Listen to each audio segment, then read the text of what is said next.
Hi, this is Derek Tsai from LearnByBlogging.com. Today I'll be reviewing this book called Solve for Happy, Engineer Your Path to Joy by Gawdat. Gawdat is the Chief Business Officer of Google X. And this book is by an engineering-minded father to solve this mystery of achieving happiness in life. The author went to bat directly stating what happiness is really an absence of unhappiness, and it's no more like a default, the inverted state. The default state is when we were a child and we didn't know anything better. And I like the exercise of writing down I feel happy when fill in your own blank. For me, it's more of a creating new contents, being creative, being helpful to other people, and that's what I'm doing the blog. And it's our own thought of unhappy events, not the actual unhappy events that cause our own unhappiness. And the trick is not to think about it. Don't let it linger, which turns into a self-generated pain. The author offered the 6-7-5 formula: bust the 6 illusions, fix the 7 blind spots, and hang on to the 5 ultimate truths for him. The 6th illusion is that there's a thought, the little voice on your head that keeps telling you about certain things.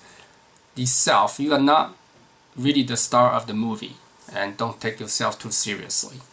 Knowledge, we really don't know that much after all. The real knowledge is really know the extent of one's ignorance. And time, the time is not limitless, right? So live in the here and now. Life is now, and now is amazing. Control. You can only choose your attitude. It's going to be fine at the end. If it's not fine yet, it's not yet the end. So we don't think that you have all the control. And fear. Learn to die before you die. It's a time to face your fears. And the fear is not real. A lot of time. The 7 blind spots are the filters. Our brain really doesn't really tell a complete picture because of the limitation and the assumption. Our brain generated. There's a lot of story that's generated by our brain. It's really not true, and the assumption is our blind spots. Prediction. Our brain generated future possibility, which is often not true, and just a lot of imagination. Memories is a record of what you think that happened, often not the real thing not the real truth. Labels. Labels is how our brain kind of takes shortcut and cover the truth in the absence of the context. Emotions. Our perception of truth is often distracted by our irrational emotions, and emotion kind of cloud the truth. Exaggeration. There's more than the truth. What's more than the truth is less than the truth. And our brain kind of exaggerate and think about things that shouldn't happen.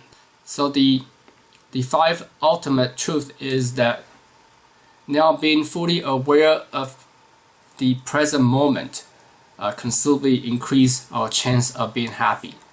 Be aware means that stop doing and just be. Be aware of your world outside, inside your body, your thoughts, emotion, and your connection to the rest of the being.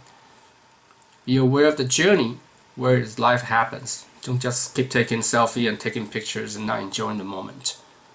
And change. When everything you do, it feels effortless, you will have found your truth. The change always happens. Don't just keep looking up for better material things. Look down and feel how fortunate you are. And gratitude is a sure path to happiness. Love. The joy of true love is giving it. The more love you give, the more you get back. Choose to be kind instead of being right. Love is all you need. And well, that's a famous Beatles song. And then death. The death's gonna happen. Accepting death will set you free. Surrender. Live before you die. And design. And the author attempts to argue the grand design based on the probability of our existence. It's very long. The probability is very, very small that random event happens. But he believes that God does not intervene or run the show. So it's more like tilting the favor to our existence or evolution. So evolution needs some help based on his argument. Overall, it's very heartbreaking to have your son die in the operating table at a young age of 21. This is what happened to the author. And the author really took it as a mission to define and really seek happiness because of that.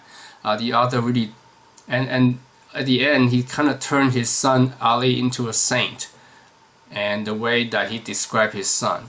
It's only human to commemorate your lost loved ones, all the positive, except there's one time that his son tattooed himself without telling him. And I think that's the only shortcoming that he ever mentioned. And maybe Ali was a saint, maybe, or something else. The chapter on evolution versus intelligent design was his attempt to prove or disapprove the existence of God. He made a gallant effort to show how unlikely or how the randomness or probability can have allowed all the living things on this earth or to happen. I think it's well researched and argued for his case. However, the probability of God to exist may be even more daunting. But his belief that was more toward his non-intrusive God, which just kind of tilted the odds that I mentioned before to happen what actually happened. So I can probably live with that. I still find hard to comprehend and anything that could have such a power. Oh God, okay, at all. Overall, it's a great book for someone seeking for happiness.